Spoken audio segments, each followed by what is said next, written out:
حکم خدا ہے حبیب خدا پر جو انگلی اٹھائے جہنم میں جائے، جسے مصطفیٰ کی رسول خدا کی، جسے مصطفیٰ کی حبیب خدا کی شریعت نبھائے جہنم میں جائے۔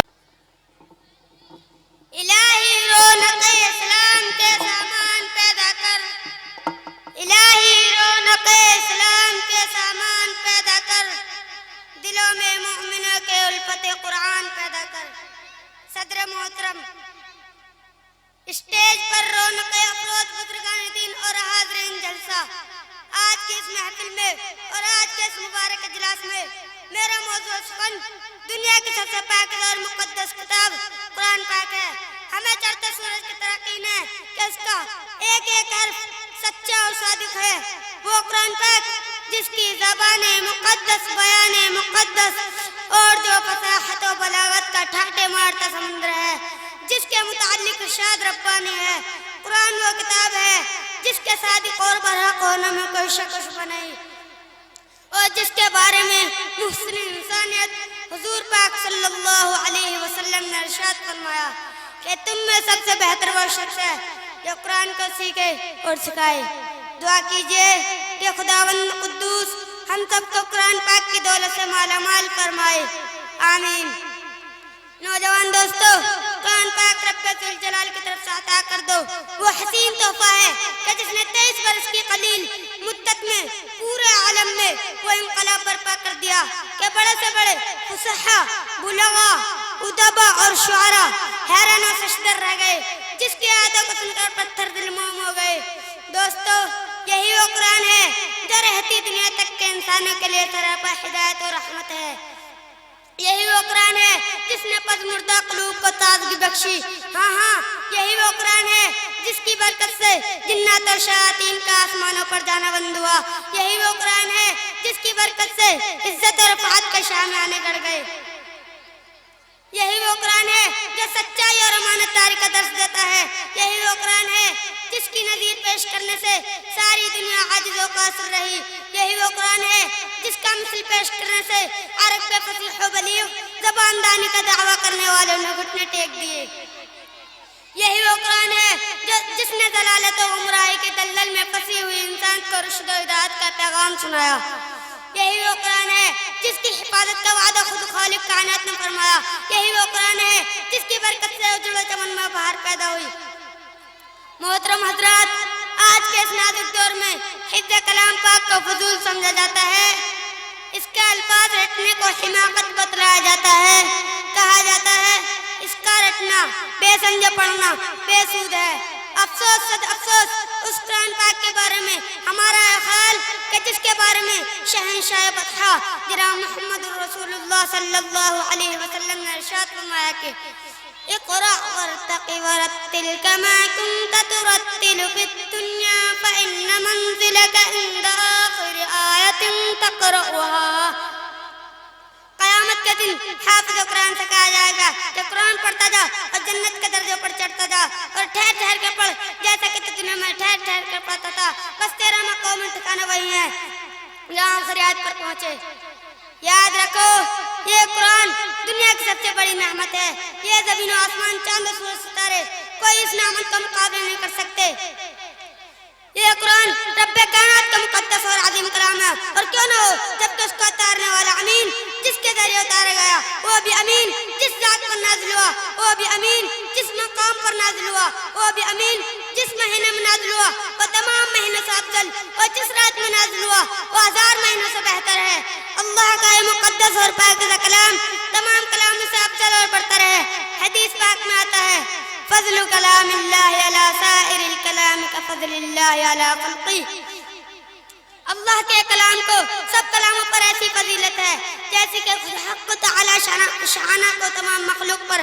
اللہ کا دلارا اور خدا کا پیارا نبی ارشاد فرماتا ہے کہ جس نے قرآن پڑھا اور اس پر عمل کیا اس کے والدین کو کل قیامت کے دن سورج سے بھی زیادہ روشن تاج پہنا جائے گا۔ غور کرنے کا مقام ہے کہ جب والدین کو اس غیر قدر انعام سے نوازا جائے گا تو خود پڑھنے والے کے مقام اور مرتبہ کا کیا عالم ہوگا۔ حضرات، قیامت کا میدان ہوگا اور ایسے 10 آدمی جن کے لیے جہنم واجب ہو چکی ہوگی، حافظ قرآن اپنے رب کی بارگاہ میں سفارش کرے گا، پروردگار عالم اس کی سفارش قبول کرے گا اور ان کو اس حافظ قرآن کی برکت سے نجات عطا ہوگی۔ مسلمانوں، قرآن کریم وہ عظیم برکت اور سعادت ہے جو روح خداوندی ہے، معدن حیات اور سرچشمہ زندگی ہے۔ وہ عرب قوم جو پشت سے مردہ چلی آ رہی تھی، دنیا جس کو ذلیل اور حقیر جانتی تھی، کوئی ان کو اونٹ کی مہنگنیوں میں کھیلنے والے سمجھتا، کوئی ان کو دولہ عرب کا خطاب دیتا، کوئی ان کو جاہلین مکہ کہتا، لیکن جب قرآن آیا تو جن کا نام دولہ عرب تھا صحابہ اکرام ہو گیا، جن کو نفرت سے یاد کیا جاتا تھا ان کو رضی اللہ عنہم ورضوا عنہ کا اعزاز ملا۔ جس زمانے کا نام جاہلیت تھا اس کا نام خیر القرون ہو گیا۔ وہ مردہ قوم جو کروٹ نہیں لے سکتی تھی، طاقت و قوت سے ایسی لیس ہو گئی کہ جس نے قیصر و کسریٰ کا روح خاک میں ملا دیا، بڑی بڑی سلطنت اور حکومتوں کا تختہ الٹ دیا۔ قرآن آیا تو مذہب اسلام پھیلا، قرآن آیا تو مردہ قوم زندہ ہوئی، قرآن آیا تو قیصر و کسریٰ کا روح خاک میں ملا، قرآن آیا تو باطل کے لہراتے جھنڈے ٹوٹ پڑے، قرآن آیا تو کفر و شرک دم توڑ گیا، قرآن آیا تو ساری کائنات کو نور ملا، قرآن آیا تو انسان کے پجاری خدا کے پرستار بنے، قرآن آیا تو توحید ملی، ایمان ملا۔ ہاں مجھے کہہ لینے دیجئے کہ قرآن آیا تو روشنی آئی، قرآن آیا تو تاریکی کا پور ہوئی، قرآن آیا تو دم توڑتی انسانیت کو حقوق ملے، قرآن آیا تو شرافت و عزت ملی، قرآن آیا تو ضلالت و گمراہی کی وادیوں میں بھٹکتے ہوئے انسانوں کا درد و غم ملا، قرآن آیا تو دوستو سب کچھ ملا، مگر افسوس ہم نے قرآن کے دامن مقدس کو ترک کر دیا، ہم نے اس کی پاکیزہ تعلیمات کو بھلا دیا۔ نتیجہ یہ ہوا کہ وہ مسلم قوم جس کے سر پر عزت و رفعت کا تاج تھا، ذلت اور رسوائی کی غار میں جا گئی۔ وہ قوم کامیابی جس کی ایک آواز پر افریقہ کے جنگل میں رہنے والے خونخوار درندوں نے میدان خالی کر دیا تھا، آج ایک چیٹی بھی اس کو حکم ماننے کو تیار نہیں۔ وہ قوم جس نے کبھی حکومت و سلطنت کا فریضہ انجام دیا تھا، آج غلامانہ زندگی بسر کر رہی ہے۔ وہ قوم جن پر کبھی تاریخ نازا تھی آج ماتم کنا ہے۔ وہ قوم جس کی ماضی روشن اور تابناک تھی، حال و مستقبل اس کا تاریخ ہے۔ مسلمانوں، سمجھو اور ہوشیار ہو جاؤ، غفلت کا پردہ چاک کرو، قرآن پاک سے وابستہ ہو جاؤ، ورنہ یاد رکھو تاریخ ہمیں کبھی معاف نہیں کرے گی۔ حاضرین جلسہ، جہاں سار صحابہ اکرام کے کتب خانے میں قرآن پاک کے علاوہ کوئی کتاب نہ تھی، اسی کو لے کر وہ آگے بڑھو، کامیابی ان کے قدم چومتی چلی گئی۔ 60 نے 60 ٹائر کا پھیر دیا۔ حضرات، میں پوچھنا چاہتا ہوں کہ وہ کون سی چیز تھی جس نے صحابہ اکرام میں یہ طاقت اور قوت پیدا کی؟ دوستو، یہی قرآن پاک تھا جس نے ایک کو 1000 پر بھاری کر دیا۔ کسی نے سچ کہا، وعدہ غلبہ ہے مومن کے لیے قرآن میں، وعدہ غلبہ ہے مومن کے لیے قرآن میں، پھر جو تو غالب نہیں کچھ ہے کثر ایمان میں۔ محترم حضرات، اگر ہم ماضی کے حال و مستقبل کو روشن اور تابناک بنانا چاہتے ہیں تو قرآن پاک سے وابستہ ہونا ہوگا، اسے سینے سے لگانا ہوگا۔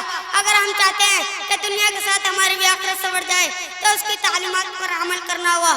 خدا نہ خواستہ آج ہم نے اپنے بچوں کو 2 پیسے کے لالچ میں دین سے دور رکھا اور ہماری نظر اخروی نعمتوں کے بجائے دنیاوی ڈگریوں پر رہی، تو یاد رکھیں خدا کے ہاں جواب دینا ہوگا۔ اسی پر میں اپنی تقریر کو ختم کرتا ہوں۔